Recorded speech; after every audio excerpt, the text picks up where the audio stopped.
Welcome to the Holy Post. The White House is facing a backlash for posting an AI image of Donald Trump as the Pope. Was it a careless joke or a calculated distraction? Then the most extensive study of its kind has found that the world's largest Muslim country far outranks the United States in human flourishing. And it may also explain why secular elites are discovering a new respect for religion.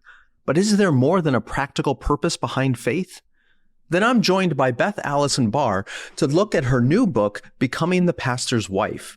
She says expectations for ministry spouses aren't really rooted in the Bible, but in a reaction to feminism in the late 20th century. And Barr explains how marriage replaced ordination as the way for women to serve the church.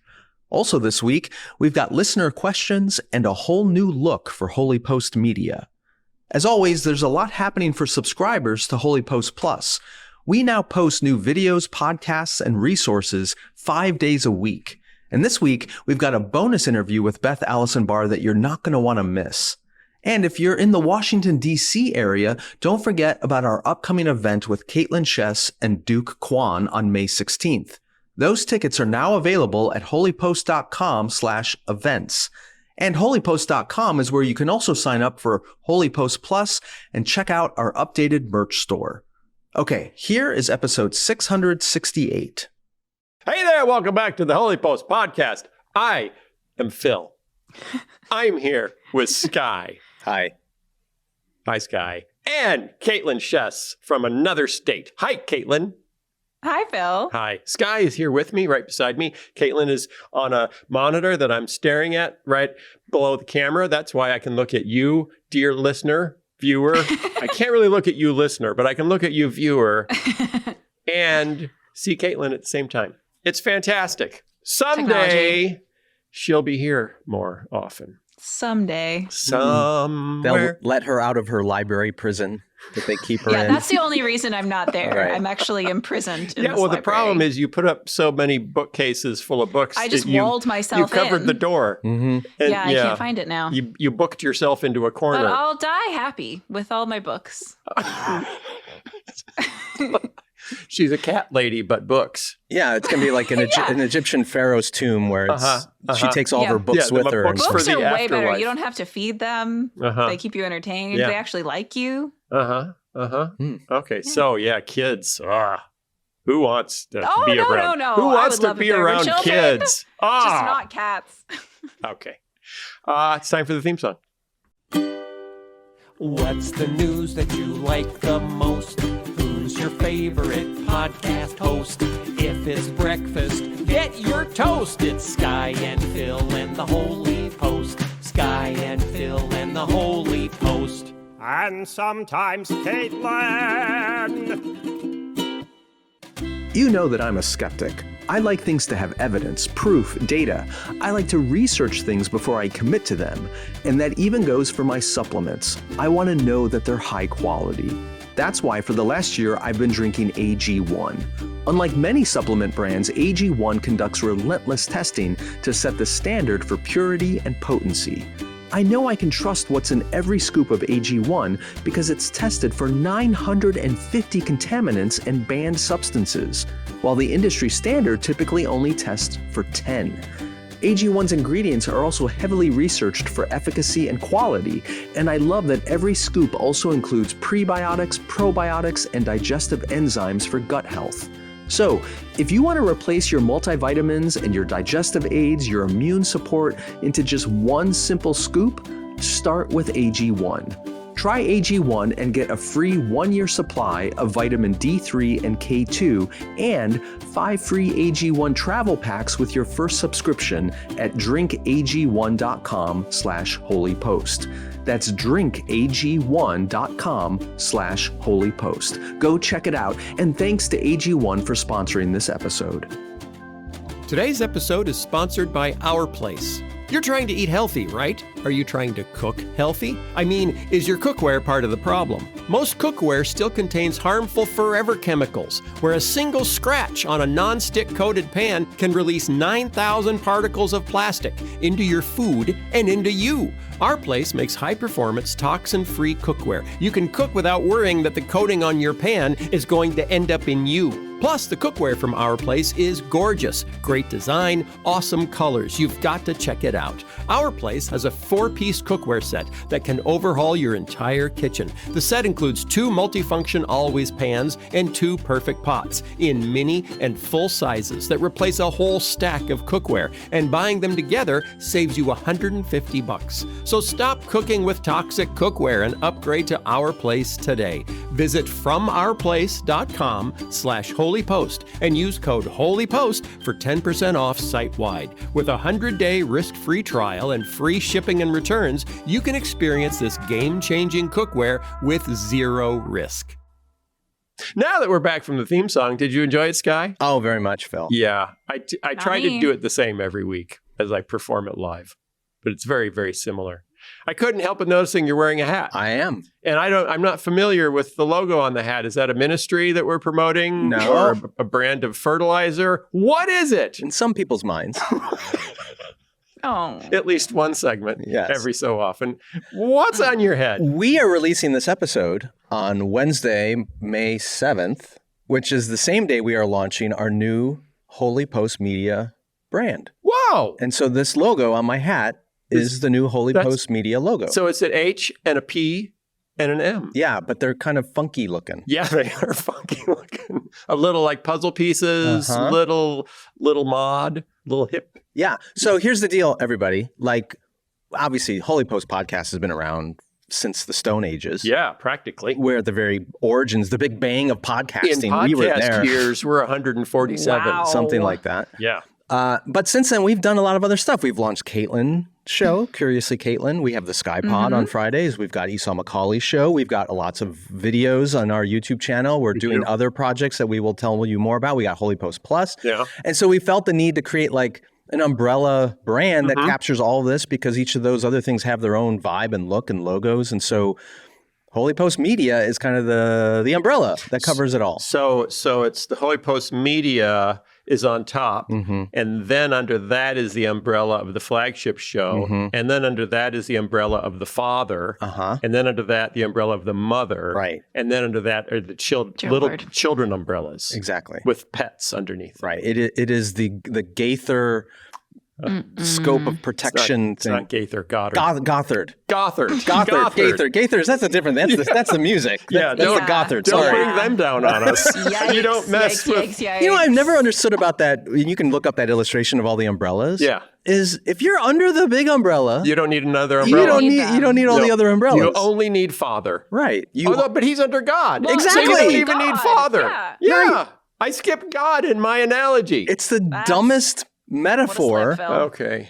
It's the dumbest metaphor. But tell us more about the new branding. Yeah. So today we're launching a new, it's a very short 2-minute video featuring all of us and what we stand for as HOLYPOST Media and kind of what we're about, what we're doing. So people can kind of go to our YouTube So you can get channel. excited. So you can get even more excited Yeah. than they are already. Exactly. We are launching, our website is all kind of redone with this stuff. Is it? It is. I haven't seen it. I know. Oh. And we have a whole heck of a lot of new merchandise for Oh, people. my If you want to goodness. get the new, and it's not just HOLYPOST Media merchandise, but like Everybody. So the flagship show, Caitlin show, SkyPod, there is, I kid you not, you can get hair growth tonic that is branded to the SkyPod podcast. Wow. Yeah, and it's guaranteed not to work. It's been tested extensively by Sky just water. Jitani. Anyway, there's some But gag it's gifts. holy water. There's some gag gifts in there too, but there's some great stuff like hats and t-shirts. Can I get an Esau McCauley bobblehead? Probably. I don't think that's well, true. We should. I don't think that. I don't think you want that. So anyway, Do you know what my kids got me? What? For Christmas? Was it for Christmas? Yeah, it was for Christmas.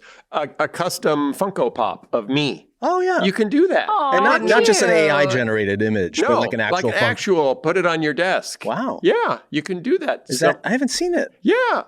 I have to find it.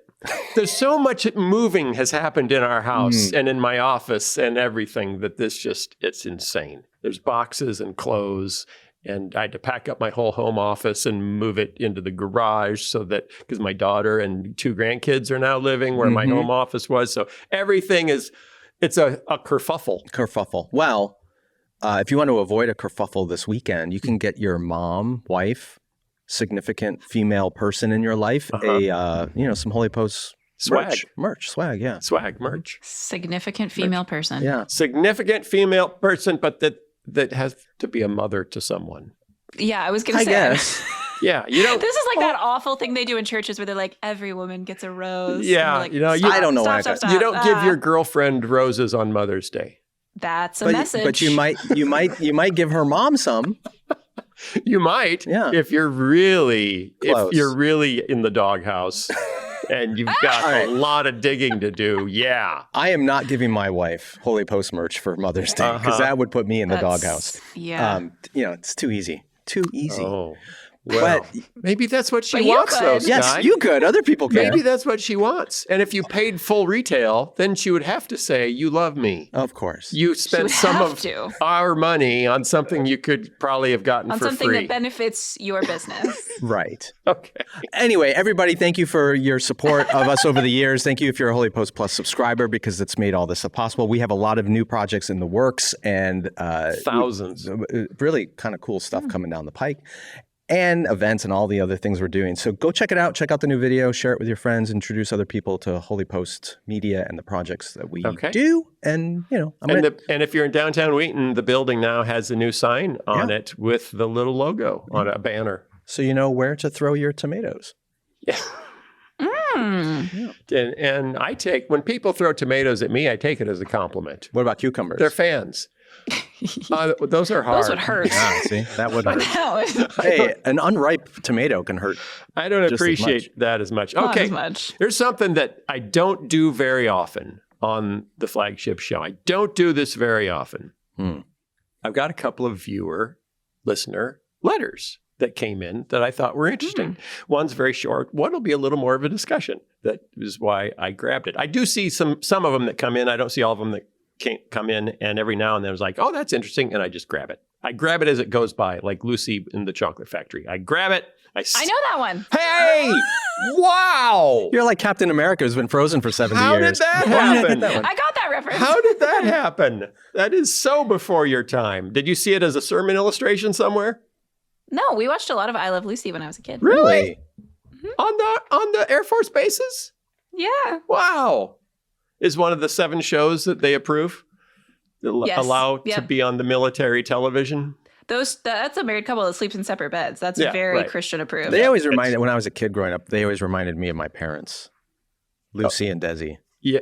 Because your Should dad... we talk about that? Because Because your dad is an emotional Latino? No, but my dad was, a dark-skinned immigrant who Yeah. sang a lot. Oh, did he? Oh, yeah, he's a Oh. professionally trained singer. You didn't know that? And my mom was, a really excitable redhead. Caitlin, did you know that? Your mom was a redhead? Yeah, she had red hair when I was a Yeah. kid. Oh. Did you know his dad was a professional singer? No. Yeah. Either did I. I just learned. I think all of America and the English We should have a speaking whole world segment on just that. There learned you go. something Secrets. new. Did he ever cut an album? And could we get him to and offer it on the I think HOLYPOST he has merch probably site? recorded something at some place. Wow. Yeah, but it's not in English. Yeah, well, it makes it even more yeah, that's why it's like Desi fun. and Lucy. Exotic. Right. Yeah. Did he ever work at a nightclub where he was the band leader? No, but I probably dreamed of it. Probably dreamed of it. Okay. Nancy Lewis sent us a letter. Says, Dear Phil, after a lengthy discussion of rabbits being sucked into airplane engines, Phil wonders, have deer ever been sucked into the engines of a plane? Oh, and the gosh. answer is yes. Oh, my Also, gosh. in Denver, in June of 1986, a Continental flight taking off from Denver headed to Salt Lake City, if you're curious, was diverted back to Denver after at least one deer was sucked into an engine. The plane was grounded for thorough inspection. Passengers were rebooked on other flights, and the ground crew had a messy cleanup job. Thank you, Nancy. Mm-hmm. I didn't. That's amazing. Yeah. Wow. That's- Mystery solved. I told you those engines will They inhale. really suck. They will inhale large objects. They really Yeah. suck. A deer off the ground. A female deer. Wow. Doe. A deer? Oh my A female gosh. deer. Mm-hmm. And we got a second message. This is from Mike. Not Mike, our Mike, not Mike. Does the public know your last name, or do we have to keep that a secret? It's in the credits. Yeah, it's in the credits. And Yeah. I'm a recurring appearance on Esau's show. So so they He's know a public there. personality. Mike Strelo. Okay, his name's Mike Strelo. Here's his address and his social security number. No. Oh, okay. But this isn't Mike Strelo. This is a different Mike. I've been a regular and appreciative listener of the Holy Post, and I wanted to offer a bit of feedback on the tone and approach of two recent interviews, Senator Kirsten Gillibrand and John Kasich. Is it Kasich or Kasich? Kasich. Kasich. Yeah. John Kasich. I noticed a stark, and a couple people have brought up the Gillibrand interview. This was the first one to compare and contrast it to the Kasich interview, which obviously just came out last week. Mm-hmm. I noticed a stark contrast between the two conversations. The interview with Senator Gillibrand felt noticeably more adversarial, not hostile necessarily, but there was clear pushback, skepticism, and even a somewhat dismissive tone during the crew's brief afterward. Debrief afterwards. Debrief. What did I say? Brief. Oh. We didn't brief, we debriefed. Yeah, but it was brief. It was a brief debrief. Medium. By contrast, the interview with John Kasich felt much more friendly and affirming. Even though Kasich made many similar points about faith and public life, there was little pushback, and the conversation had more of a casual fanboy energy to it. This raised some honest questions for me. Was the difference in approach because Gillibrand is Catholic, an active politician, or a woman? Or was Kasich treated more gently because he's out of office, male, or personally familiar to the crew? Thanks for all you do. I continue to appreciate and learn from your work. I thought we'd start with Sky. What a nice criticism, though. Yeah. Like, that's what kind of thing you want. Someone being like, I believe the best of you. I felt like this was unfair for these reasons. It could gentle question of if it could have been for biases, but also openness that it might not be. Like, well done, Mike. When people come in with, both guns blazing. Yeah. With both engines revving, ready to suck you up and the deer right off the tarmac. I'm much less likely to want to read that on air. Yeah. So, Sky, do you not like women? Is that what this comes down to? No. No. Well, first of all, I would like an answer. For those who didn't listen to these interviews, I did these interviews. Yeah. So, But we were all in the Gillibrand debrief. Yes, that's true. And that raises an issue. Why didn't we do a Kasich debrief? Right. They're both, one's an active politician, one's a former politician, one's a lifelong Democrat, one's a lifelong Republican. Is it because we don't like Democrats? Is it because we don't like active politicians? Why did we give her a harder time? Okay. First of all, can we deal with is it because she's a woman thing first? Oh, I was going to save that for last, but sure. Okay. Go first. I mean, I may well have unidentified, what's it called? Unconscious bias. But I've interviewed a lot of women on this show over how many years are we at now? 13 years. So I, like anyone else, can be completely capable of being unaware of my bias, but we do have a really great audience, and Caitlin's been a really great partner in podcasting. And I think if I had a pattern of treating women guests differently than male guests, I would have been called out on that a lot earlier. And I haven't been. So I'm trusting. I'll be the first. I would do it. Yeah, I know you would. I think I would certainly sign my name under Sky does not have a problem with women. Thank you. From the other man I don't on know the that show. We need your opinion on Speaking as a white male, an older white male, I'm here to tell you that neither of us have problems with women or minorities. Okay. Oh, wow. No, truly though. Wait, can I say something? Yes, this is what I want to hear from. I truly trust Caitlin, and I trust our audience would call me out on this. So go ahead, Caitlin. I mean, I've said before, I don't know that we have enough women guests in general. That's not just a HOLYPOST problem. That's a Christian publishing media problem. But I will also say, and I'm not just saying this to flatter Sky or to defend the podcast because I benefit from it, but genuinely, I have been in a lot of Christian spaces that would say that they really value women and do not.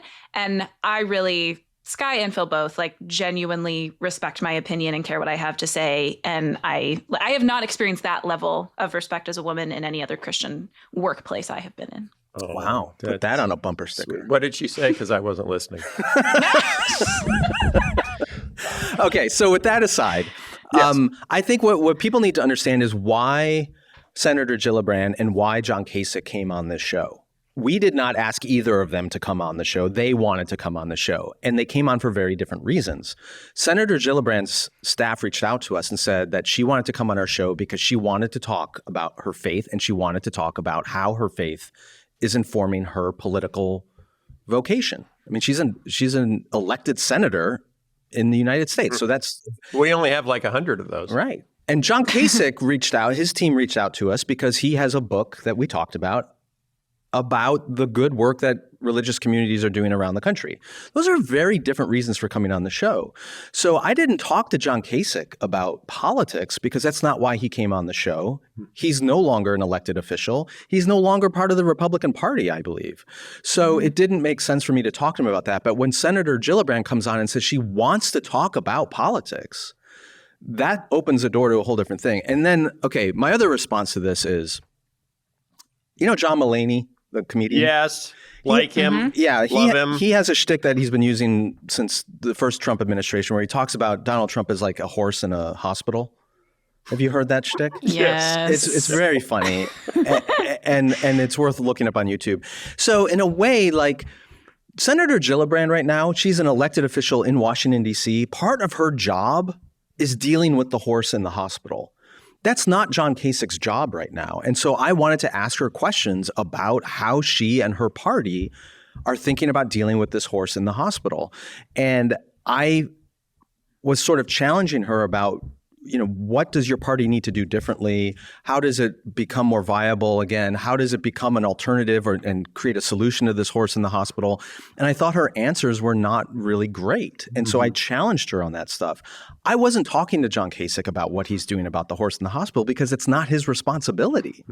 And so I think that they were in very different places. And the reason they came on, if she had said she was coming on the show because she just wanted to talk about, I don't know, pick something unrelated. If she wanted to talk about her upbringing in the Roman Catholic Church, it would have been inappropriate for me to... her new book on women in Catholic history. Right. It would have been completely inappropriate for me to start challenging her about the horse in the hospital. But she came on wanting to talk about the horse in the hospital. By the way, is that the title of your next book? Horse in the hospital. What if Jesus was serious about a horse in the hospital?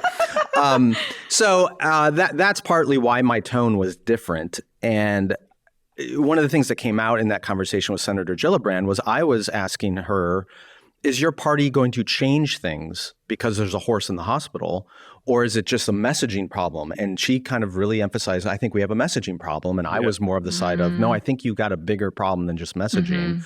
And so I was challenging her on some of that and how are you going to, whatever, I don't need to recast the whole thing. But that was a very different conversation than John Kasich. Now, Senator Gillibrand said that she's trying to write a book about her faith.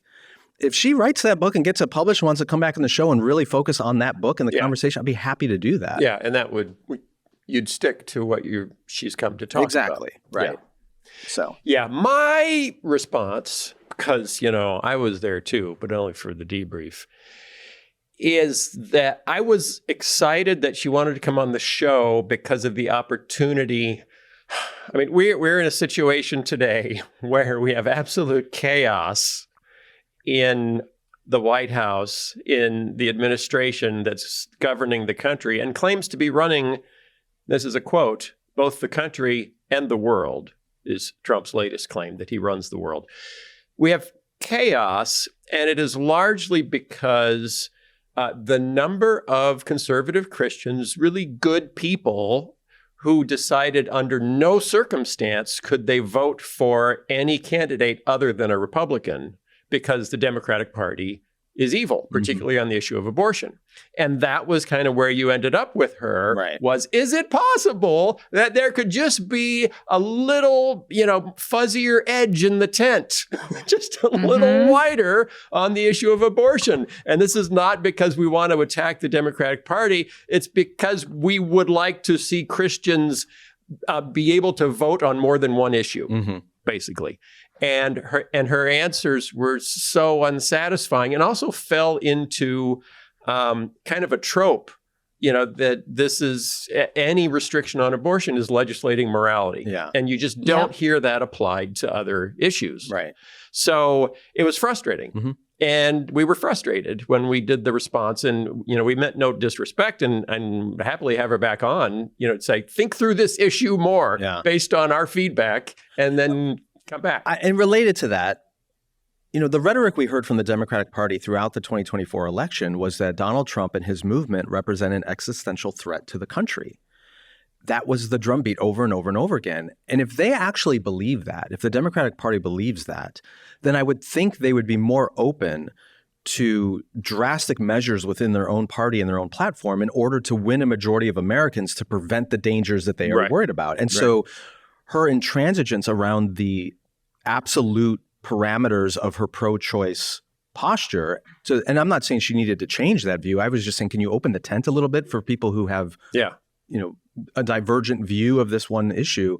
And the door just kept getting slammed shut. And I thought, listen, do you believe your rhetoric or not about the danger of the current Republican Party? If you did, maybe you would be more open to the people who share that concern, even if they don't share your view. Right. Can there be a coalition within the Democratic Party that has a plurality of points of view about abortion? Yeah. So my tone difference was because she's in a seat of power that has the capacity to change that reality for her party. And John Kasich is retired. He's nowhere near that stuff right now. Yeah. I've never met John Kasich before. There's no fanboy familiarity with him. We don't have a relationship. It wasn't like he's an old chum of mine that I was inviting on the show. So that had nothing to do with it. But you've golfed with him twice since the interview. Right. No, I have not. So and honestly, if we had a Republican senator wanting to come on the show, I'd be more than happy to. And I would be ready to really challenge that person as well. Yeah. Kaylin, you look like you wanted to say something. I was just going to say, I also think part of the reason in our debrief we had some of the criticisms that we had was partially because I think we all wanted to make really clear that just because we have very well stated and repeatedly stated criticisms of the Republican Party does not mean that means that we think the Democratic Party is great and doing fine and is like the right party or the Christian party. And that sounds obvious to say, but there are plenty of Christians who are kind of just flipping, as we've said, their relationship with the Republican Party to a very similar relationship with the Democratic Party or with more progressive activism as opposed to more right-leaning activism. And I think we just also wanted to be really clear that like there are deep errors on both sides. And not only that, that's not just a both sides have problems, so both sides are the same. Right. One side has a lot more power right now and is doing more egregious things quite often. But it's also just to say that like we want to make clear that we're not taking our cues from one party or the other about what to criticize or what to believe in. And sometimes actually maintaining the moral credibility to criticize the Republican Party when they are doing really egregious things requires that you've been able to say like, and I also said it about this other stuff on the other side, especially when the failures of the other side are making it really hard to mount a serious opposition to what's actually happening right now with the people who have the most amount of power. Right. So there you go. Okay. That makes sense. Did that make sense, Mike Strelo? Oh, sorry. That wasn't you. You didn't write the question. I would always use a fake name when I send in my angry emails. Yeah, so it's not. Right. You wouldn't put the same first name. Not just a fake last name. But again, this was a really well-crafted question. And I think it's a great and very legitimate question. Yep. Okay. So when a pope dies, it is considered unacceptable for a cardinal to openly campaign to be the next pope. It is, I might say, even less acceptable for a non-Catholic and many might say non-Christian president of the United States to suggest that he should be the next pope. As Catholic cardinals prepare to choose a successor to Pope Francis, church leaders, politicians, and pundits blasted President Donald Trump on Sunday for sharing an AI-generated image of himself on a throne in the cassock and mitre of the pontiff. Cardinal Anders Arborelius, the Bishop of Stockholm, that's for your bingo, Bishop Bingo. Who's the Bishop of Stockholm? It's sad for both the White House and for the president, he said. The former Italian Prime Minister Matteo Renzi said, "This is an image that offends believers, insults institutions, and shows that the leader of the global right enjoys being a clown." The New York State Catholic Conference said in a social media post, "There's nothing clever or funny about this image, Mr. President. We just buried our beloved Pope Francis, and the cardinals are about to enter a solemn conclave to elect a new successor of St. Peter. Do not mock us." Not all Catholics agreed. Among some, Trump is more popular than was Francis. New York Post columnist Charles Gasparino said he didn't find the post offensive. Was that a Gasparino? Yes, it was. It's just a small gasp. He wrote, guaranteed most Catholics would say, no, that was not offensive. In fact, we probably respect Trump more than that socialist Pope. So, Caitlin's face right now.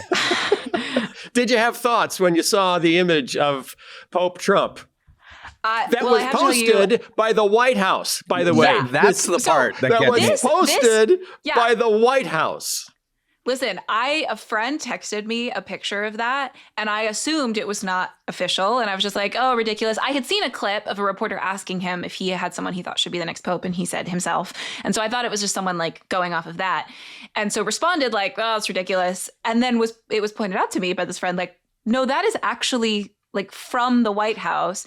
That's like, I know that we've said this so many times that it stops sounding new or interesting or like actually getting through to people. But it is just wild how some of the general norms, customs, etc. of like the dignity of the presidency are being denigrated repeatedly by this administration. And besides all of the like affront to Catholics and the Catholic Church and individual Catholics mourning a pope and etc., all of that is true. And also it's just ridiculous. It's like I thought we thought the president had more important things to do, and the administration had more important things to do than this kind of stuff. But the administration is also a television show, and there's always the need to put on something exciting, entertaining that'll get people all riled up. To get all of the right people riled up. So like us, see, it worked. We're riled up. It works. But see, I'm not riled up because I'm Catholic. I'm not Catholic. Yeah. And I'm not even riled up on behalf of Catholics. Yeah. Okay. I'm riled up as an American. The President of the United States represents the American people. The White House is often called the People's House, right? It's the person who occupies that office is a steward of our national reputation and dignity. And this president, in many ways, has been dismantling that from the moment, even before he took the second oath of office on January 20th, 2025, by disparaging our allies and friends, by being inconsistent in his promises and policies, by cutting off promises of aid and food and medicine and anti-AIDS medications and all the things that USAID was doing, and then by mocking, a huge number of people around the world and their faith with this image is just grotesque. On behalf of America. Like it's just unbecoming of America as a nation. And this man does not have the respect, dignity, intelligence. He's a buffoon, and he is beclowning himself, but he's beclowning the whole country in the process. I feel beclowned. And that's the part that bothers me. Yeah. Like rise up to the dignity of the office that you have been granted. Okay, here's my question.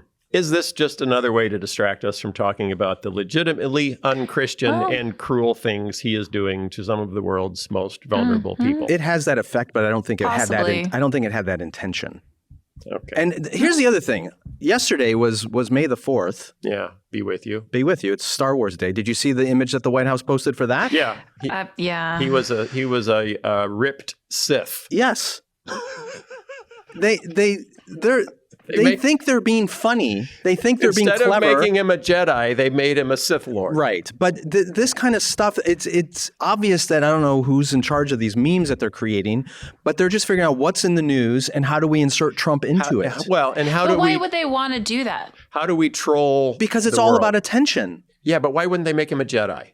Because that's my point, is they don't know any better. They're not that bright. Oh. They just jump into whatever Yeah. They don't know that a red lightsaber means you're Sith? Probably not. And they probably don't know how offensive it is to dress up like the Pope in this circumstance. They just go, oh, it's funny, it's clever, people will share it, they'll get a kick out of it. Oh, and you think do you think anyone in the White House right now is saying, oh no, we did something offensive? Of course not. Of course not. No. Yeah. They don't. So I don't know, you can say they didn't mean to offend when they're I don't think it's on their radar. Semi-delighted. I don't think they care. That offense was taken. Okay, I'm moving right along. The largest longitudinal study of human flourishing ever.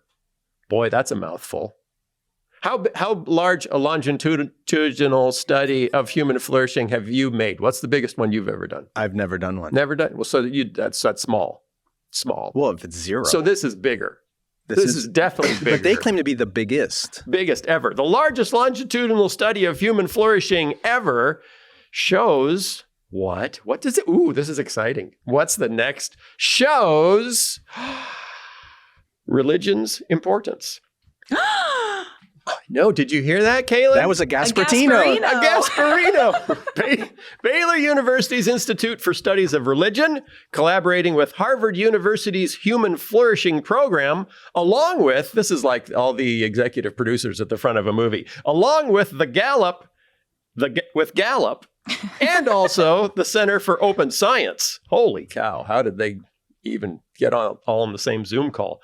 Released the first findings of their ongoing worldwide survey of human flourishing. The survey's delineation of flourishing, and this is something that's rather important because they have all those happiness studies. Yeah, which I don't like. Yeah, which country is the happiest? And it's always Finland. It's always Finland or Norway.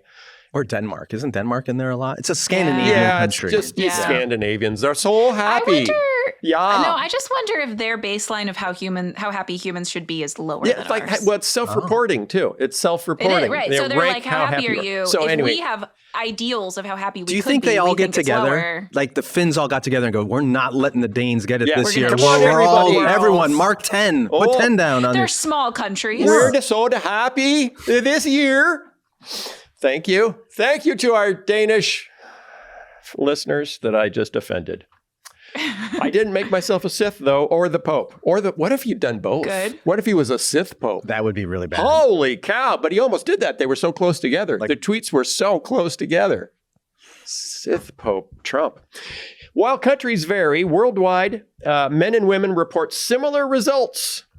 They studied 200,000 people in 22 countries chosen for geographic, cultural, and religious diversity.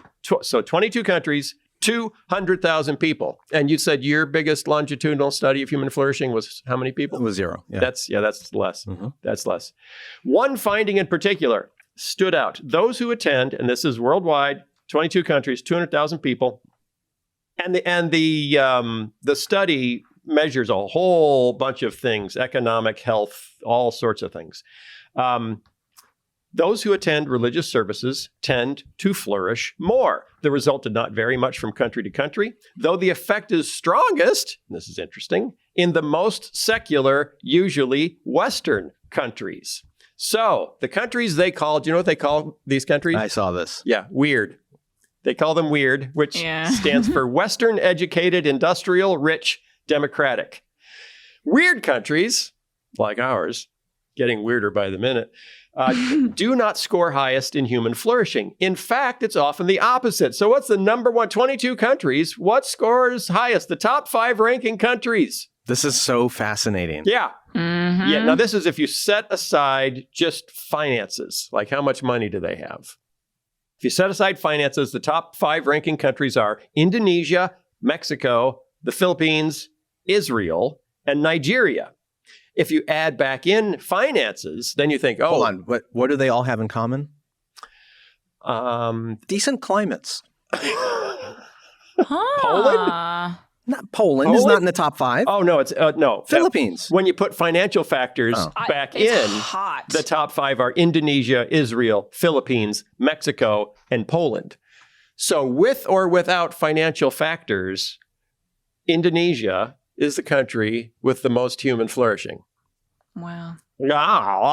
And again, when you hear that word human flourishing in our context, we tend to think about how much stuff do I have? Yeah. That's not what they're measuring. I mean, you have to have enough stuff to eat and survive and, have shelter and clothing. But you're not in desperate poverty. But it's not about how big is your house, how many cars do you have, and how many devices are you charging every night when you go to sleep. That's not the measure. Rich Western countries score higher on financial security and life evaluation. And I'm not sure what that is. But poorer nations more than make up for this on meaning and purpose and relationships. Strikingly, in general, meaning in life and composite flourishing is negatively correlated with GDP per capita. So the richer your country is per capita, the lower people report happiness, a sense of meaning in their lives, and a composite of all the scales together. Wow. Indonesia, in case you didn't know this, Sky Jitani, because you don't get out much. is the world's largest Muslim majority country. Mm-hmm.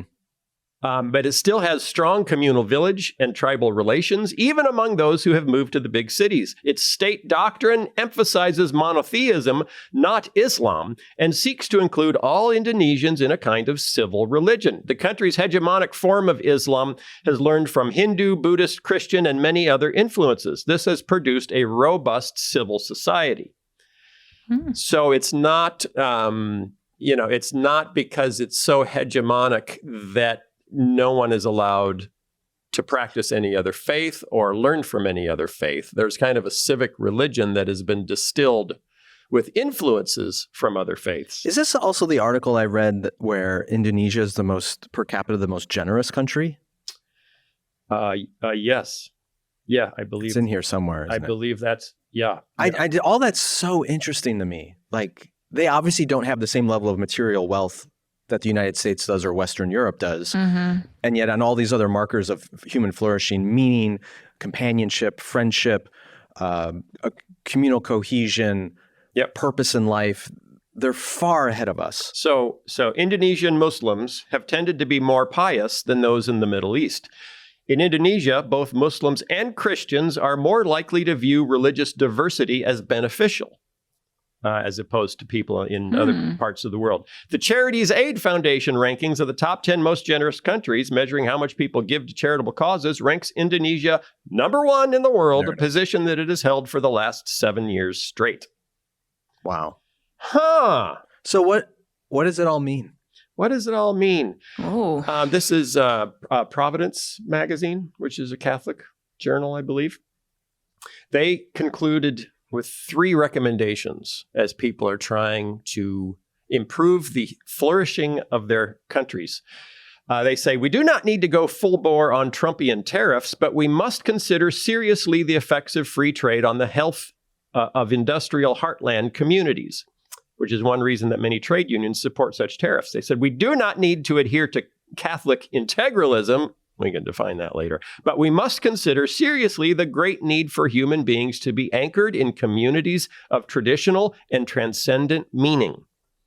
And behind each and all of these lies the vital importance of recognizing and respecting the continual vital role of religion in human lives across the globe.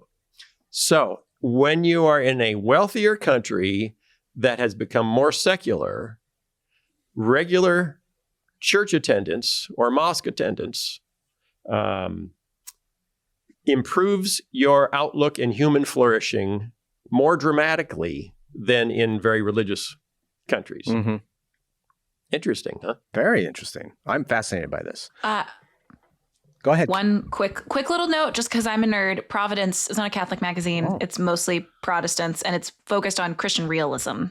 Is there? Oh, okay. As like a political international relations philosophy. What is Christian realism? You know, when we paint pictures of Jesus that are more realistic. Oh. No. As opposed to like abstraction. No cubist Jesus for us, thank you. Right. No. We're Providence magazine.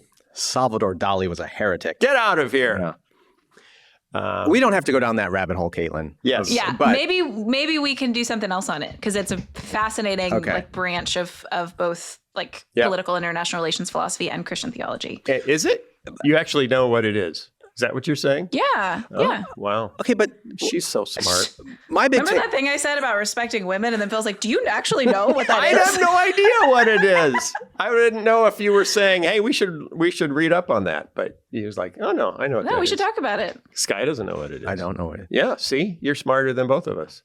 It's because you've booked yourself into that room, and all you can do is I was going to say, it read. turns It's out on this one is of those something, shelves like, back in there. the field I'm getting a degree in, so I do know something. So about other it. outlets are also looking at this study and are writing about it. There was a big article in the Atlantic. Why are young people everywhere so happy? And it uses results from the Global Flourishing study to draw some conclusions some of the same conclusions, that young people need more connection. They need more purpose. They don't feel like, the more you are isolated and driven to technology as your primary way of relating with the world, the lower you will rate your views of your meaning in life.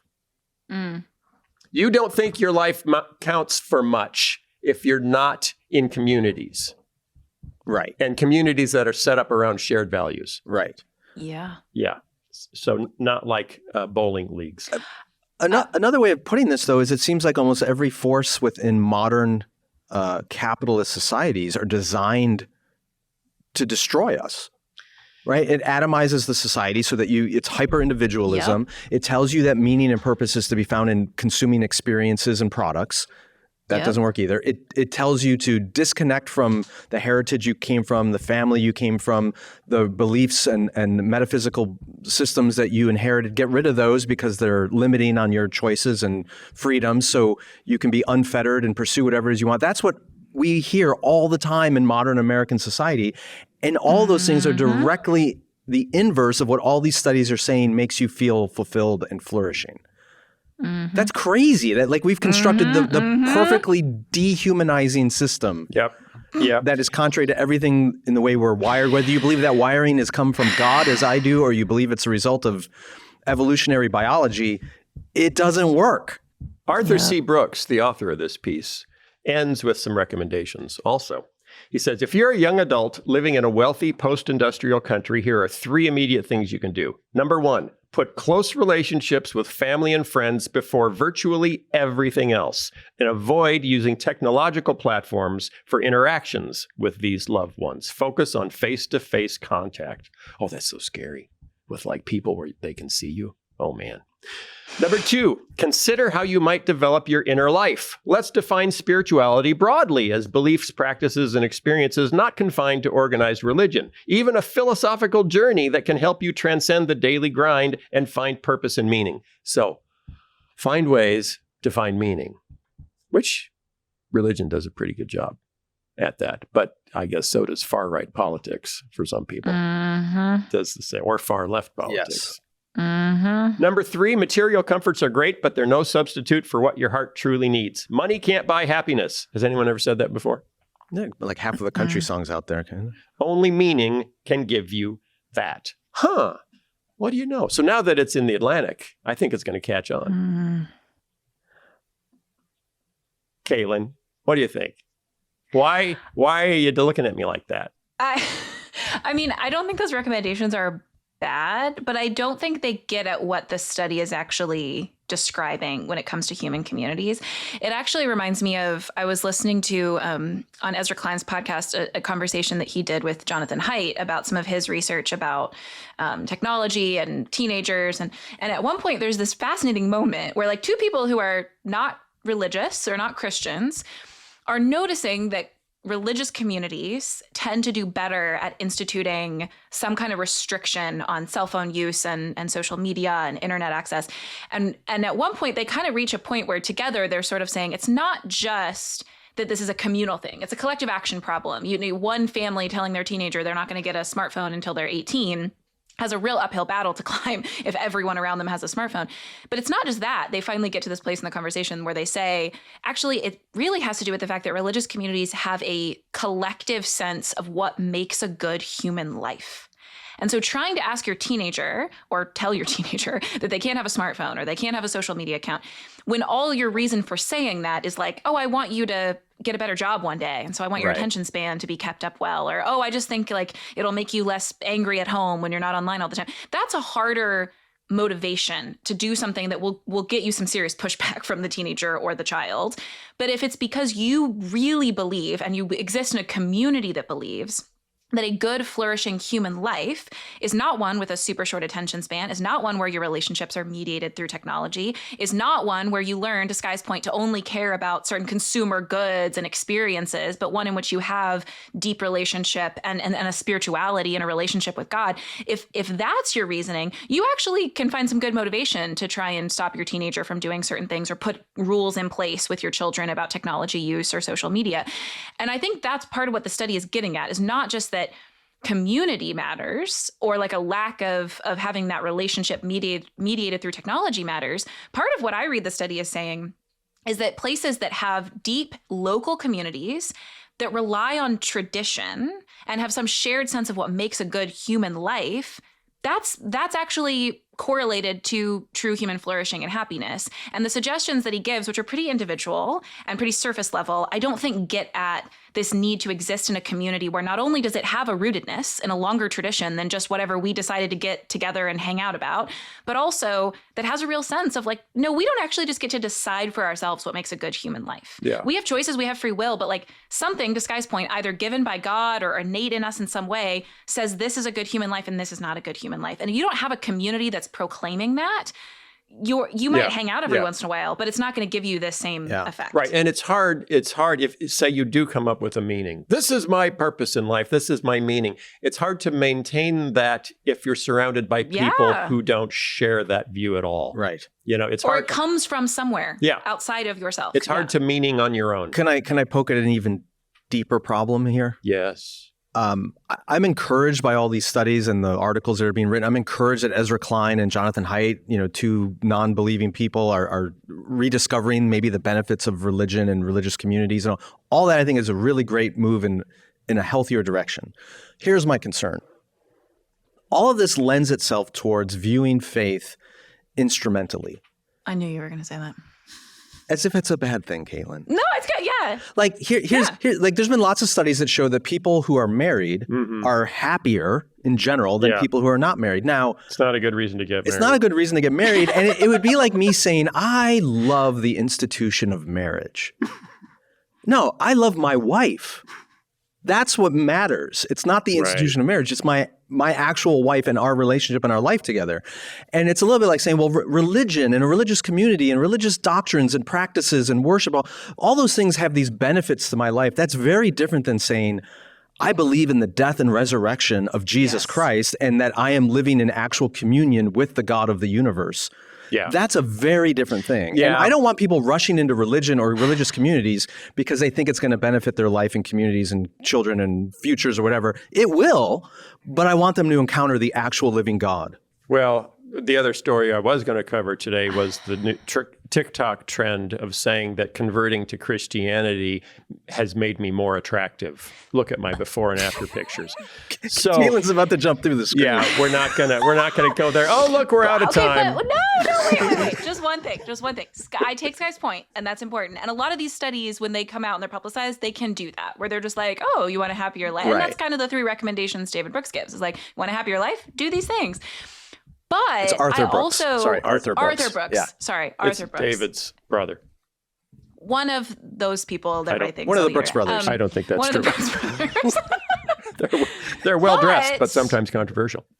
But I also think we as Christians, because we have too often associated the wrong kinds of like benefits with Christianity. Either this TikTok trend, you'll look more beautiful, you'll have a happier life, or all the mega churches that were like, yeah, come and join our church and join our marriage ministry and it'll fix your kids and it'll fix your marriage and your life will be so happy.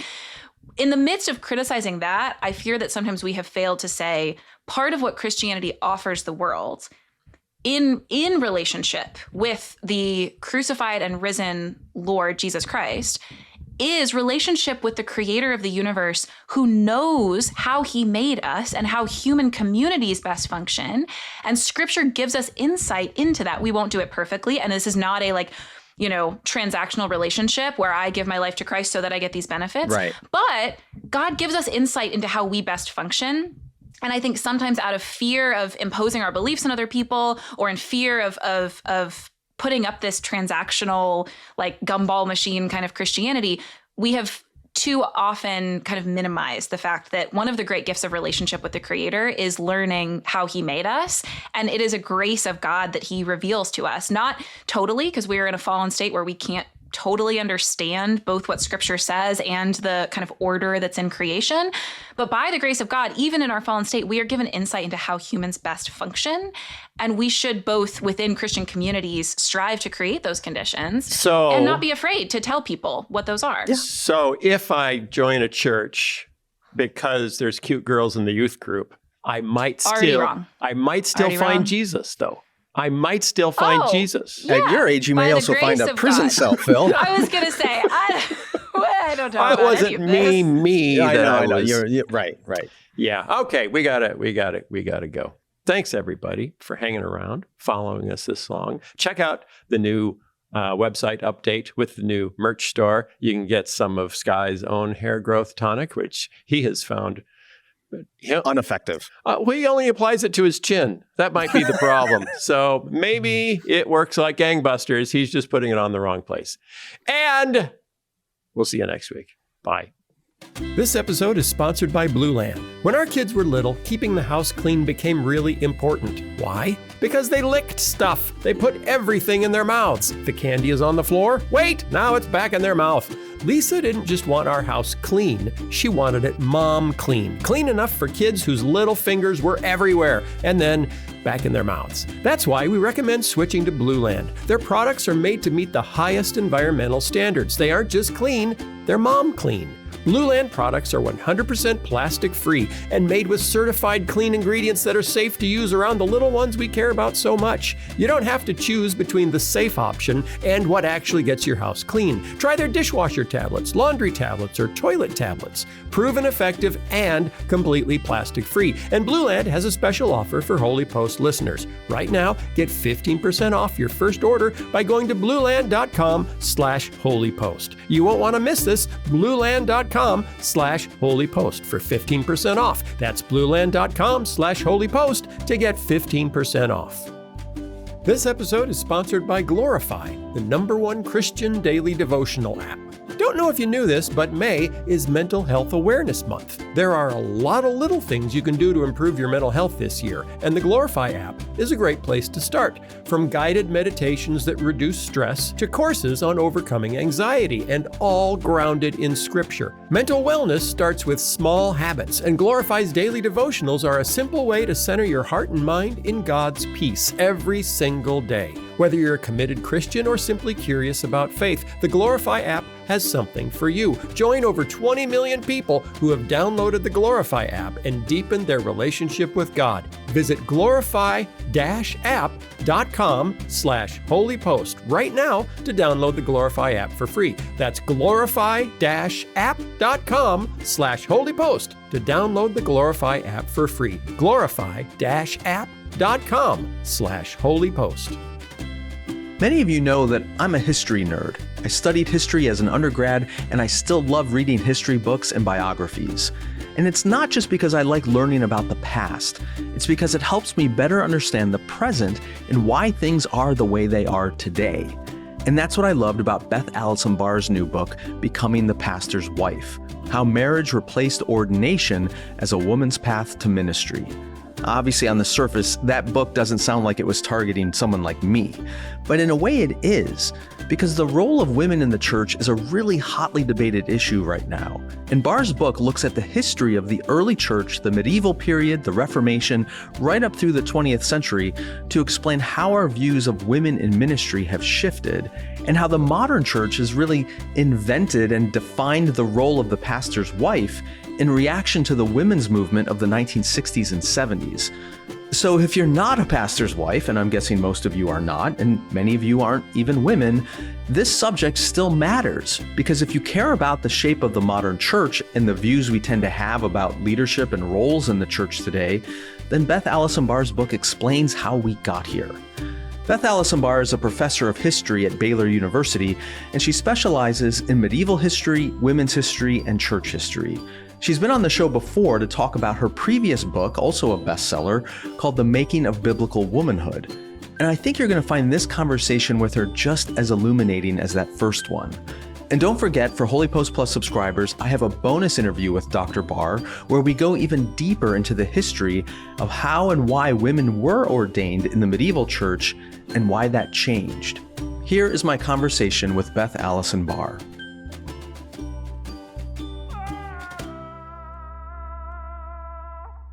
Beth Allison Barr, welcome back to the Holy Post. Well, thanks for having me again. Congratulations on the new book, Becoming the Pastor's Wife: How Marriage Replaced Ordination as a Woman's Path to Ministry. I'm probably, well, maybe I am. I was assuming I'm not the primary market for this book, but I actually benefited from reading it. So I'm grateful for that. Who were you thinking about as you wrote it?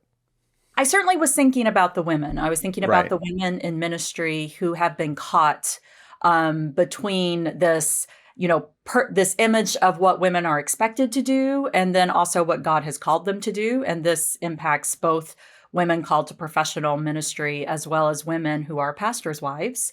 But I also wrote it for the broader church, for people to think really hard about why they have these expectations for women and the consequences of these expectations.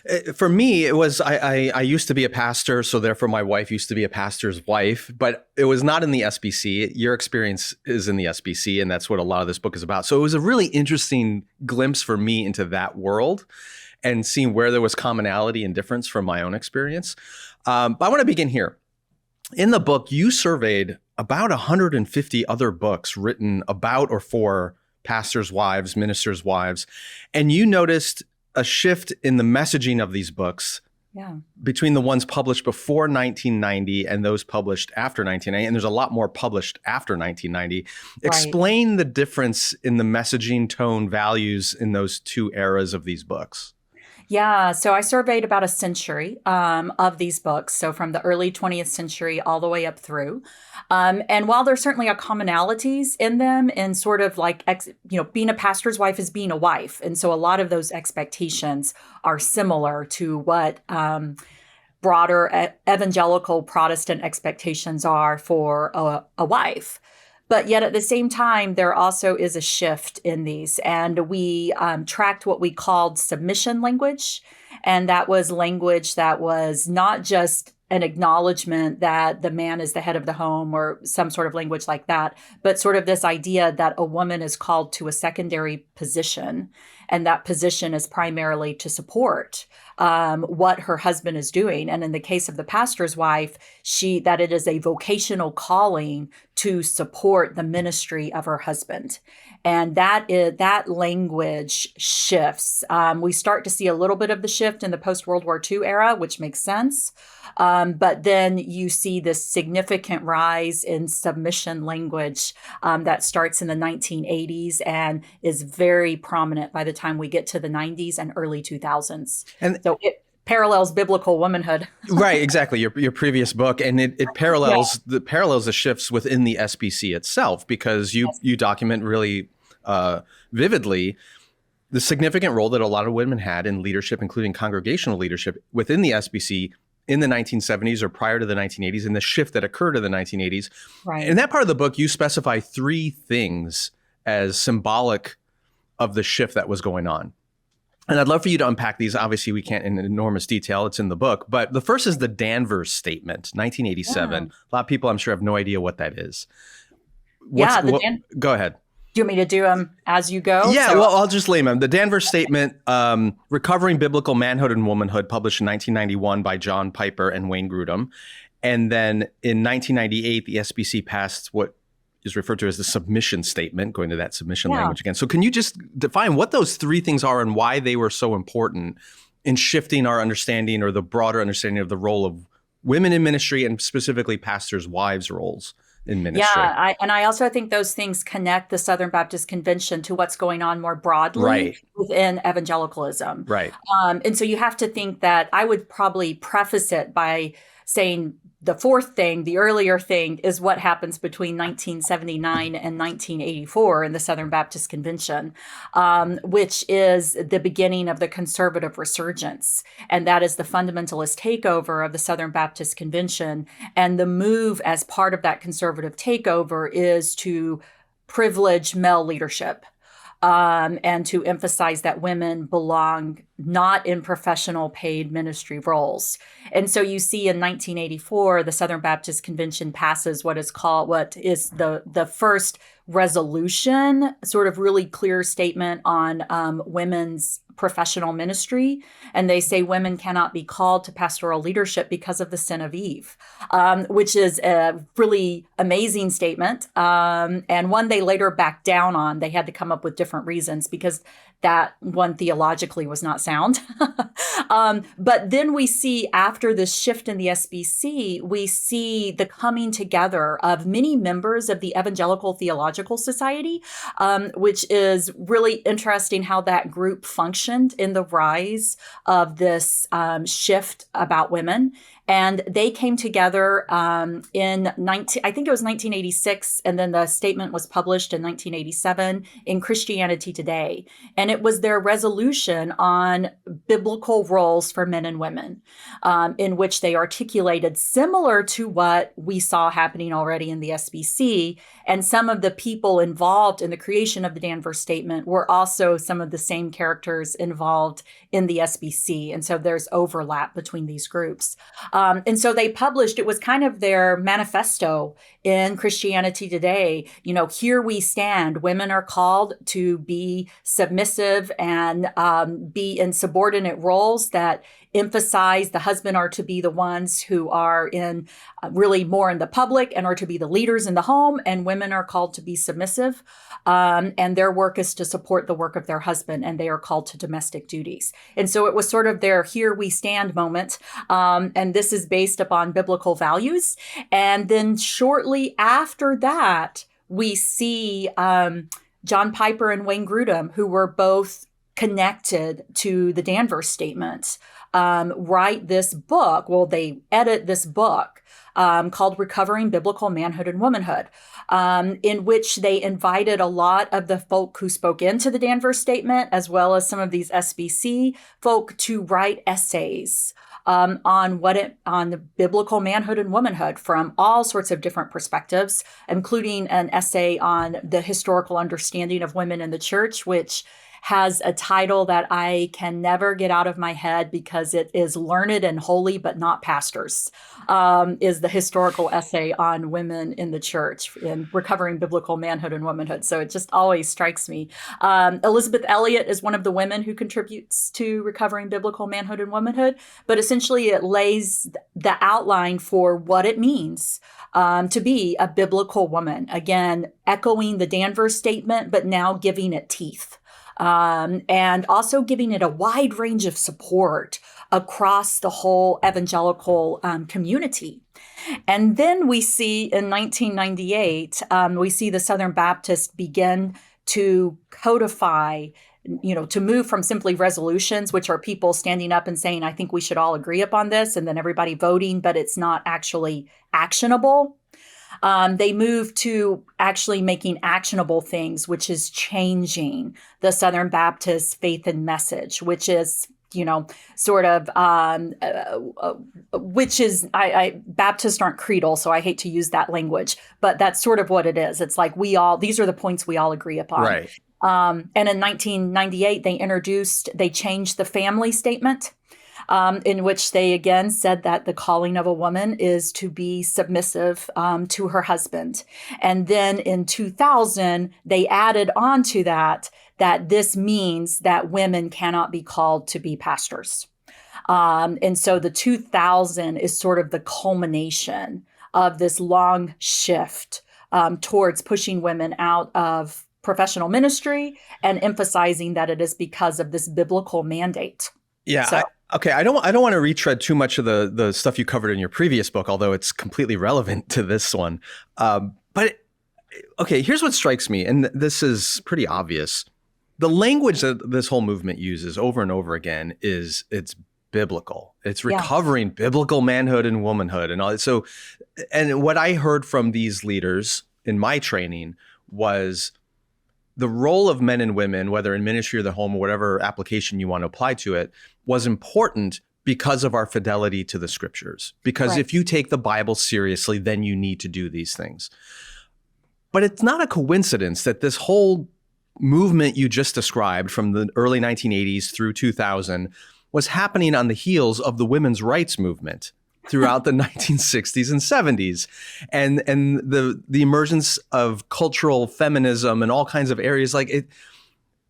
So it's not just we're trying to take the Bible seriously. It's also a reaction to what's going on in American culture at the time, but that's not put front and center. When you dig in, they admit that to some degree, but it's always cast in this, don't you take the Bible seriously? Church, Absolutely pastor, right. whatever. So how do you think about this? I mean, as it applies to the pastor's wife role, you're a historian. You look at early Christian history, medieval Christian history, modern 20th century Christian history. When you think about the pastor's wife role, how much of it is rooted in very recent American history, meaning the latter half of the 20th century, rather than scripture? Absolutely. And that's really what I wanted. One of the things that I wanted to get across to these women. And you can think about, I mean, everybody has their own idea of what the pastor's wife is and what the pastor's wife role is. But there are expectations that come with this role about what a woman is supposed to do, how she's supposed to act in the church. And especially this idea that her whole ministry and life really revolves around her husband and the church. And this is a very recent idea of the pastor's wife role. I remember when I was first talking about writing this book and I was talking to a friend and he's like, but there's always been pastor's wives. And I was like, there's always been people married to ministers. That is not the same as being a pastor's wife. And I think, this book, my very first chapter is Where is Peter's Wife, where I simply document that there is no biblical foundation for the pastor's wife role whatsoever. And what we see in the Bible is actually women cooperating with men and doing the same types of roles as men. We know very little about the spouses of people in the early church, which to me is just very striking and I think poignant. The creation of the pastor's wife was born in the creation of this biblical womanhood movement, and in some ways became the symbol of the biblical womanhood. I mean, the pastor's wife is the ideal biblical woman. She's a safe ministry role. She's a way for women to be able to be active in ministry, to be supported in ministry, but also not threaten male power or, male pastorate. And so, Kate Bowler is the one who says she's the safest ministry role. I think the way you put it is really helpful. There have always been spouses to minister spouses, but they haven't always been the role of the pastor's wife. And that gets to part of what I wanted to talk about. You mentioned Where is Peter's Wife? We don't see this role biblically, but in modern church, at least evangelical circles, there is this sense that the pastor's wife has a predetermined set of responsibilities that she is supposed to do that comes as a prepackaged, regardless of her individual giftings, callings, proclivities. It doesn't matter. You're the pastor's wife. This comes prepackaged, but we don't see that prepackaged anywhere in scripture. So where do we get it from? Like, what, I mean, as I read your book, and you're in Texas and it's SBC world, all that, like, it's not quite as strident up here in the North, I guess. It's still there a little bit, or maybe in some smaller communities and churches. But man, it felt like you had a mold that you had to fit into in SBC world if you were a pastor's wife. And it was a really inflexible mold. Yeah. Where does that mold come from? Who defined it? Because it's clearly not in the pages of the New Testament. Yeah, well, we'll jump back a little bit. The pastor's wife role, what it has become today, was born in the Reformation. And this is something I talk about. I actually really enjoyed exploring how pastors' wives were originally a symbol of resistance, because before the Reformation, professional ministers were characterized by their celibacy. Right. And then it's the Reformation that adds marriage, where marriage becomes a marker of being a minister. And so this is where we get sort of this idea that marriage is an integral part of ministry. And so I really like that these early pastors' wives were symbols of resistance and symbols of hope, I think, for the Reformation. But what we found over time is that while these women, they had the roles of wife, and that shifted over the early modern world. But it isn't until the 20th century that we begin to get really this language that the minister's wife is a calling, is a specific vocational calling, and that it is a calling to support her husband, as I already said. And so it is very prominent in Western culture in a way that it's not. I didn't get to talk so much more about the global reach of this, but this is a very Western culture type of thing. It is born in Western capitalism. We like to talk about that in the economy. I got a little dig of, about how the domestic roles have shifted in history to, instead of being the man who decorates the house, it's the woman who decorates the house. And this is actually a shift that we can trace. And so this idea that a woman is the guardian of the home, and that the woman, you can think about in the post-World War II era, where the men were coming home and they were trying to regulate society and make it where these men who had been through horrific trauma had a place. And so part of this was trying to encourage women to go back to the home. And we get all of this emphasis on domesticity and that why wouldn't a woman want to be in the home, et cetera. And it's at this moment that we begin to see this emphasis also put on the pastor's wife. But I don't think it is until like the 1970s that people begin to realize how useful the pastor's wife role is, in the sense that she does ministry.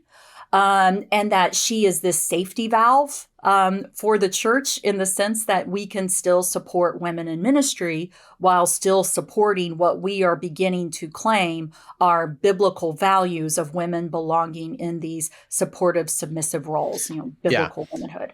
So, yeah. You have this whole section in the book where you talk about the 2-for-1 kind of deal that a lot of churches think. If we hire the pastor and we pay him, we get his wife's, unlimited labor, right, for free. Yeah. I kind of think of it as a BOGO kind of deal, buy one, get one.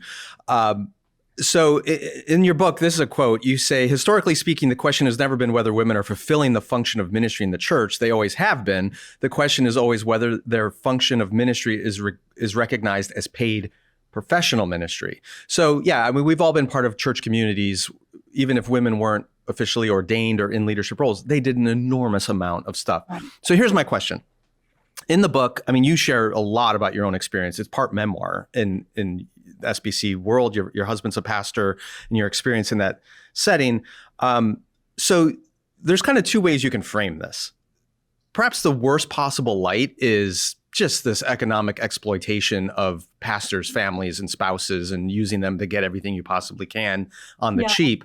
The best possible spin on this would be the expectation on a pastor's wife is that she's just sort of like the ideal church member. I mean, you want every member to be serving and doing all kinds of things with it, and we just want the pastor's wife to be an ideal church, right? A model of what a church member should be. How do you know when it's, I mean, not maybe there's problems with both of those, but how do you know when it's the latter, meaning we're just expecting a woman to serve and be a member of this church like any other, and use their gifts in a meaningful way, and when is it exploitation, where it's a BOGO kind of model that we're just going to exploit this woman and her labor? I think one easy way, and this is something that I clearly saw a turn in those pastor's wife books, is the language talking about how what a woman does reflects on her husband's job. And so when a woman's participation in the church actually becomes a marker for how well her husband is doing his job, I think that clearly is exploitation, because you are taking someone who is not connected to the position the church has hired for and saying, now you actually are part. I mean, you technically you are part of his labor. And if you're not upholding your end, then it's going to reflect badly on your husband, and you can get your husband fired. And I'm a poster child of that, of getting one's husband fired. And so, I think that's definitely when it has a very clear marker of when it has become exploitation. I think what's terrifying about this is most churches don't realize they do it. They don't realize the expectations that they carry to the wives. And, you can think about, for example, interviewing wives of ministers is really common, that you won't hire a man until you interview his wife too. And that, to me, I think that's also a sign of exploitation here. I mean, there's a difference between wanting to meet the family and then interviewing the wife to see if she passes. And I think if you're interviewing the wife to see if she passes, you're in the exploitation waters. Okay, so this, I mean, again, my experience as a pastor is, and I think anybody who's been in a ministry role in a church gets this, it's a really messy reality. even in the healthiest church, because your professional life and your family life and your spiritual life and your communal life, all those things are intertwined. And it's hard to just say, hermetically seal off my professional ministry life from all these other parts.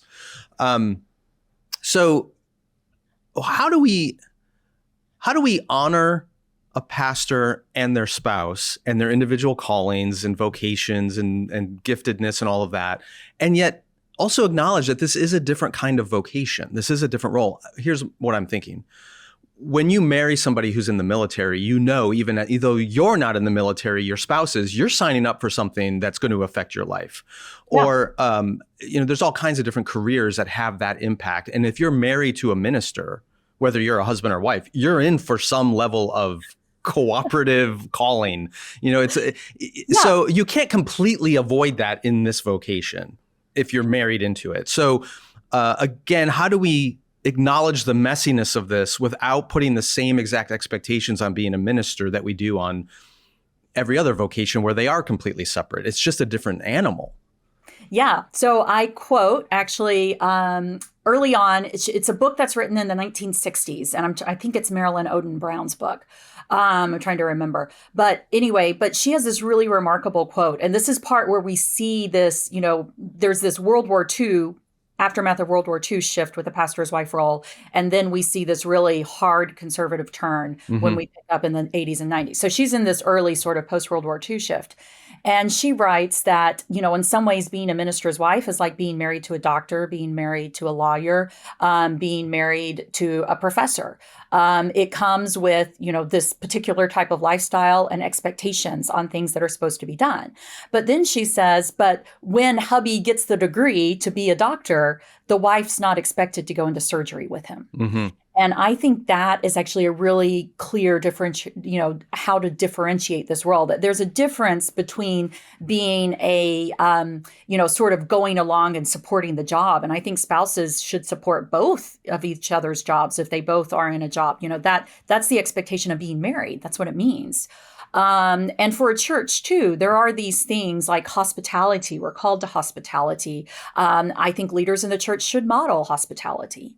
But yet at the same time, when you take that turn where the expectation is for the wife to actually do, regardless of her gifting or calling, to do part of the ministry of her husband and to do the ministry of the church, and to take on, the expectation is that if other people drop the ball, the pastor's wife picks up the slack. This sort of, Dorothy Patterson uses this image a lot that you are, you're sort of a jack of all trades. And this, I think, is the difference with this ministry role, is that the wife is literally expected to do the work of what her husband is doing. Yeah. I was ordained in the Christian Missionary Alliance for 20 years. And I think in that setting, I don't know if this is also applicable to SBC, but in that setting, there was such an emphasis on missionaries and international missions. And usually people went into those different fields as a couple, as a family, as a household. And there was a clear expectation that you're both called to this. And most people don't go into missions unless they both feel really called to it. So when you're out in the field planting churches, whatever it is you're doing it as a couple. And I think that view has leaked in then to domestic ministry as well, where if you're at a church in the United States, you're doing it as a couple, even if only one of you is ordained or only one of you is paid for it. It's that missionary model has come back home. And I don't know if you see that in the SBC, but that was part of what I saw within my denomination. Certainly. And I would also argue that missionary couple model was also some of a reaction against women's independent professional ministry, because in the 19th and up through the early part of the 20th century, a significant number, I would probably say in some denominations, the majority of their missionaries were actually single women who were out on the field, et cetera. And there began to be a push that the more acceptable model was for these women to be married, to be with couples, to be with male headship, so to speak, with them out in the field. And so I would say that that's actually part of this also is this model of couples in ministry is also part of the push of women out of independent ministry, because now the correct place to do it is with her husband. Okay, let's get into the history a little bit. I mean, your specialty is medieval history, and you get into that in the book, and it's fun and interesting, and most people don't know this stuff. On page 60, you write, "Some of you will find it hard to believe that there was a time in church history when women were ordained to ecclesiastical offices and fulfilled the functions of pastors. The historical truth is that they did, until the rules changed." I want to talk about what were those rules and how did they change, and get into a little bit, I mean, we don't have a ton of time to get into the details, but the sacramental view of ordination that shifted the role of women in the medieval church, and how that then relates to what we're seeing in 21st century American Christianity. Absolutely. So I'll sum up quickly for you. For the first 1,000 years of Christianity in the West, ordination was not specifically connected to being what we would consider to be a priest, a pastor, and that was not specifically connected to performing the sacrament at the altar or performing all of the sacraments. And in fact, probably most people don't know that throughout the entire medieval period, women actually could perform some of the sacraments, such as baptism. Any woman could actually perform the sacrament of baptism. And so, you can think about that. And that's something that I think some people would have a problem with today. But so the first 1,000 years, we see more variation. And while we certainly see this idea that the sacraments should begin to be performed by the priests, this happens sort of early on by the primary clergy, it is not their only domain. Let's put it that way. And we also see women clearly being ordained to these types of pastoral roles that probably included service at the altar. And in fact, we do have depictions of women serving in service at the altar, as well as people complaining about women performing Eucharist. So we know this is going on for the first 1,000 years. We also know that the church is becoming increasingly concerned about its entanglement with the political landscape, and they want to separate themselves more from the political landscape. And one of the ways they see to do this is by instituting monastic celibacy across the board for people who are ordained. And with this idea, this means that families can't inherit positions, and you can't, it'll help separate. And so they introduce celibacy, which never completely takes on. I think people also need to know that there are married priests throughout the medieval world, but they institute celibacy. And with the institution of celibacy, they also have to figure out how to keep men from being in liaisons with women. And part of this, they begin to emphasize the impurity of the female body. And so we begin to see this increase in concerns about purity for women, and like women can't go around the altar. And in fact, I don't know if you saw with Pope Francis's funeral that there was this one nun who actually walked up into the area where all of the men were. And technically she wasn't supposed to be there, but she was Pope Francis's best friend. And so she transgressed those purity boundaries and stepped up close to the place where she wasn't supposed to be as a woman. And so we see the church beginning to draw these very clear lines that a woman's body is tempting to a man, and that women are dangerous to celibacy. And now that celibacy defines the people who can perform the sacraments, then a woman is dangerous to them being able to perform their sacramental duties.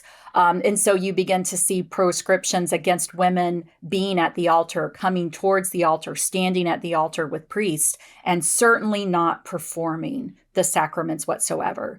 And this is where we see the ecclesiastical position for women in the monastic world begin to become lesser for the first time. Before this, women's ecclesiastical roles were parallel in authority to men. Some women had the same authority as some men, but this goes away after the development of sacramental theology connected to the rise of celibacy. Okay, so let me try to summarize what I'm learning from all this. There's a couple of things happening simultaneously. One, you have this view, the doctrine of transubstantiation in the Catholic Church, that says the bread and wine literally become the body and blood of Jesus. Right. So this very sacred mysterious thing happens, and the purity of that sacrament creates a barrier for women and their bodies because they're seen as impure. But then the second movement is the redefinition of ordination. Yes. Prior to this, ordination applied to all kinds of different people in different ministry callings, including women. And they shifted to say, no, ordination is specifically for those who are allowed to administer the sacrament of the Eucharist, to hold the body and blood of Jesus, which then limits ordination to only men. Right. Okay. The highest ordination is to do that. There still are lesser ordination roles, but we see hierarchy introduced into ordination for the first time. Okay. So here's my question before we go. You are Baptist. You are Southern Baptist. They're not known for being sacramental. It is just Wonder Bread and grape juice. It is not the body and blood of Jesus. It's just representative of it. So in a non-sacramental tradition, why do they still adhere to a sacramental definition of ordination and limit it only to men? This is a fantastic question. And actually one of the ones that I am raising up, I'm hoping people ask this question because if the priesthood of believers is correct, if we really all come before God as our own, and if ordination, if there are some people set apart for ministry, but in some ways we are all called to be ministers, why can't women, who stand before God equally, be able to perform these ministry sacraments? This is actually this is a very good question. And this is where the Danver Statement and Recovering Biblical Manhood and Womanhood and the Southern Baptist Convention step in with a new reason why women can't do this. As I said, the rules change. It's, a joke about in academia is tenure rules, that the rules for tenure are always sort of shifting. So you're having to reach different. So it's the same thing with ordination for women. And so they shift the rules and they're like, oh, no. Yes, you're right. Women are fully equal in God's image. God created us male and female, equal, etc. Yes, we are all priesthoods of the believers. But God introduced different roles. And these roles are completely equal, although only one of them gets to do certain things. Yeah, it feels like the end is predetermined. We just don't want women in these roles. We need to now backfill in the argument to get us there. And the old Roman Catholic argument we can't use because we're not sacramental and we don't believe in celibacy. So we have to come up with a new argument. We can't really use anyway. Yeah, it gets kind of wacky. That's exactly right. And evangelical theology has influenced Catholic theology now on this as well. And so we see that going back and forth because in Catholicism, even though technically women can't be in this ordained sacramental role, there are loopholes for women to be able to do this sometimes. And so with the emergence of this evangelical theology that calls for different roles, this is also a way for Catholicism to undergird their theology that says women can't be in these roles. Okay. Interesting. Fascinating. We're about out of time, but would you be willing to stick around for a few minutes? Because I want to talk more kind of history stuff. Okay. For a bonus segment. That'll be for HOLYPOST Plus, folks. If you're a subscriber, you can get it there. Beth Allison Barr's new book, Becoming the Pastor's Wife, How Marriage Replaced Ordination as a Woman's Path to Ministry. Obviously a book, as you said, written for women and women in ministry and pastors' wives, but not a woman, not a pastor's wife, and I benefited from this book greatly. Just understanding both early Christian history and very recent Christian history. It was incredibly illuminating. Beth, thanks for being with us. Oh, thank you. The HOLYPOST podcast is a production of HOLYPOST Media, produced by Mike Strelo, editing by Seth Gorvet. Help us create more thoughtful Christian media by subscribing to HOLYPOST Plus at holypost.com/plus. Also, be sure to leave a review on Apple Podcasts so more people can discover thoughtful Christian commentary, plus ukulele and occasional butt news. Visit holypost.com for show notes, news stories, HOLYPOST merchandise, and much, much more.